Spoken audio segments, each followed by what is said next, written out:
વાલા વિદ્યાર્થી મિત્રો, આજે આપણે ક્વેશ્ચન પેપર 2 ગાલાનું આ ગાલાના ક્વેશ્ચન પેપર ગુજરાતી માધ્યમો કે અંગ્રેજી માધ્યમો ગાલાના પ્રશ્ન પેપરમાં જે મેપ છે, જે નકશા છે, એ તો સરખા જ હોય છે. તો આ નકશાઓને આપણે સંપૂર્ણ રીતે સમજવાના છે અને 4 માર્ક્સ લેવાના છે.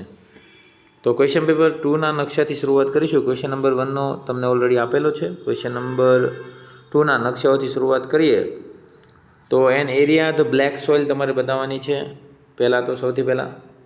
પછી એક ડચ્ચી ગામ નેશનલ પાર્ક બતાવવાનો છે. એક વન રિજિયન ગ્રાઉન્ડ પ્રોડ્યુસિંગ બતાવવાની છે. અને બીજું one centre of producing jute, એટલે એક શણવાળો વિસ્તાર બતાવવાનો છે તમારે સરસ રીતે. એક મગફળીવાળો વિસ્તાર બતાવવાનો છે.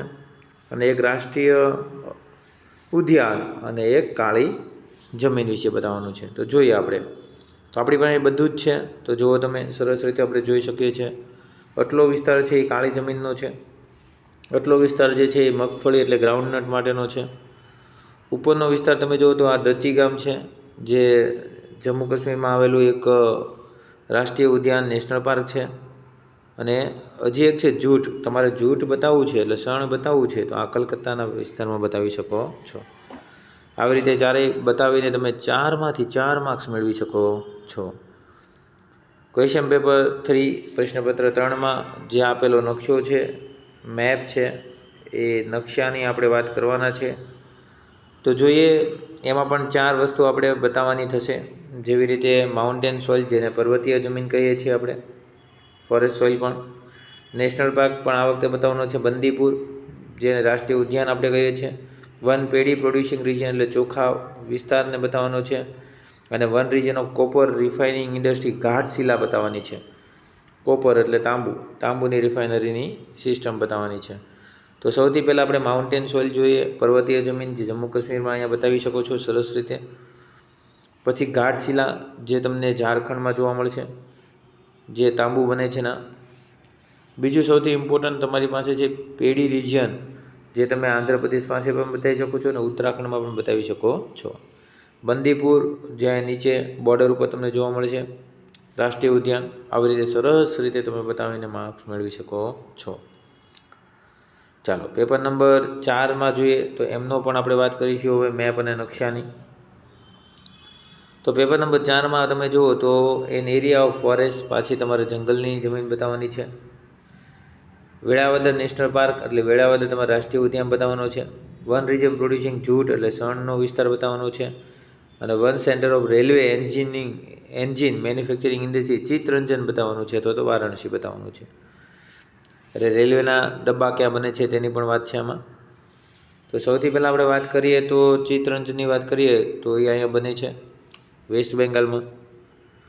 બીજું એક વેળાવદર, જે આપણા ગુજરાતમાં આવેલું છે, રાષ્ટ્રીય ઉદ્યાન છે. ત્રીજું સૌથી ઇમ્પોર્ટન્ટ વસ્તુ છે કે આ જે જગ્યા બતાવે છે અરુણાચલ પ્રદેશની સિક્કિમમાં, એ જંગલ પ્રકારની જમીન અથવા તો ફોરેસ્ટ જમીન આપણે જેને કહીએ છીએ. અને જૂટ પ્રોડ્યુસિંગ એટલે શણવાળો વિસ્તાર જે છે એ સરસ રીતે તમારે અહીંયા લોકેટ કરી દેવાનો છે. થોડુંક વેસ્ટ બેંગાલમાં લઈ જાઓ તો વધારે સારું રહેશે, પશ્ચિમ બંગાળમાં. ચલો, ક્વેશ્ચન પેપર 5 જે પણ અતિ મહત્ત્વનું છે અને બહુ સુંદર પેપર છે, અને એમાં પણ આપણે વાત કરીશું એના મેપની વાત કરીશું. મેપ બહુ મહત્ત્વના છે. મેપને તમે 4 માર્ક્સ લઈ લેશો તો તમારો બહુ ફાયદો થવાનો છે. 5મા પ્રશ્નપત્રમાં જોઈએ તો આપણે 4 વસ્તુ જે બતાવવાની છે, એક એલ્યુવિયલ સોઇલ બતાવવાની છે, જેને આપણે કાપની જમીન કહીએ છીએ. કાઝીરંગા નેશનલ પાર્ક બતાવવાનો છે. ટોબેકો પ્રોડ્યુસ એટલે તમાકુવાળો વિસ્તાર બતાવવાનો છે. ઇલેક્ટ્રોનિક ઇન્ડસ્ટ્રી એટલે ઇલેક્ટ્રોનિક ઇન્ડસ્ટ્રીમાં જોઈએ તો બેંગલુરુ તમારે બતાવવાનું છે. જોઈએ તો કાપની જમીન તો બહુ બધી જગ્યાએ છે, તમને બધાને ખબર છે. આખું ઉત્તર ભારત જોઈએ તો એનાથી બનેલું છે, એલ્યુવિયલ સોઇલથી. કાઝીરંગા જે આસામમાં તમારે બતાવવાનું છે સરસ રીતે. બેંગલુરુ જે કર્ણાટકમાં આવશે, કર્ણાટકનો એરિયા છે. તમાકુ તમે જુઓ તો અહીંયા કર્ણાટકવાળા વિસ્તારમાં પણ થશે અને આપણા ગુજરાતના ચરોતરમાં પણ થાય છે. આવી રીતે બતાવીને તમે સરસ રીતે માર્ક્સ મેળવી શકો છો. આગળ જોઈએ તો પ્રશ્નપત્ર હવે 6ની વાત કરીએ તો એમાં આપેલા મેપને પણ આપણે સમજીએ અને સરસ રીતે એને વર્ણન કરીએ અને 4 માર્ક્સ મેળવીએ. ચલો, one region of red soil, લાલ જમીન. કોર્બેટ નેશનલ પાર્ક ક્યાં મળે છે તેની વાત કરીએ, અને વીટ પ્રોડ્યુસિંગ એટલે ઘઉં ક્યાં ઉગે છે તેની વાત કરવાની છે. અને તમારે આયરન સ્ટીલમાં ભદ્રાવતી, જમશેદપુર અથવા તો બોકારો ત્રણમાંથી એકાદું બતાવવાનું છે. હવે રાતી જમીન તમે જુઓ તો નીચેના વિસ્તારમાં તો તમને જોવા મળશે જ. સૌથી ઇમ્પોર્ટન્ટ આપણી માટે છે કે વીટ પ્રોડ્યુસિંગ રિજિયન ક્યાં છે. તો આટલો બધો એરિયા જે છે એમાં પંજાબ તમે બતાવી દેશો તો પણ તમારું કામ થઈ જશે. બાકી એટલો બધો એરિયા બધી જગ્યાએ વીટ થાય છે. ચલો, કોર્બેટ ઉત્તરાખંડમાં છે, રાષ્ટ્રીય ઉદ્યાન કોર્બેટ. નીચે આવો તો તમને ભદ્રાવતી મળશે, જે કર્ણાટકમાં તમને જોવા મળે છે, ભદ્રાવતી. આપણે રેડ સોઇલ જોતી છે તો તમારે જવું પડશે પૂર્વ દિશામાં, એટલે ઈસ્ટ બાજુના આ બધી જગ્યાએ તમને રેડ સોઇલ જોવા મળશે.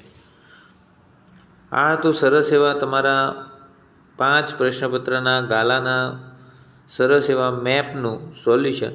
આવા જ પ્રકારના વિડીયો જોતા હોય અને 1 થી 24 સવાલના પણ તમારે જવાબ જોતા હોય તો કોમેન્ટ કરી દેજો. તમને બીજા વિડીયોમાં ફરજિયાત તે વસ્તુ પણ મળી જશે. Thank you for watching.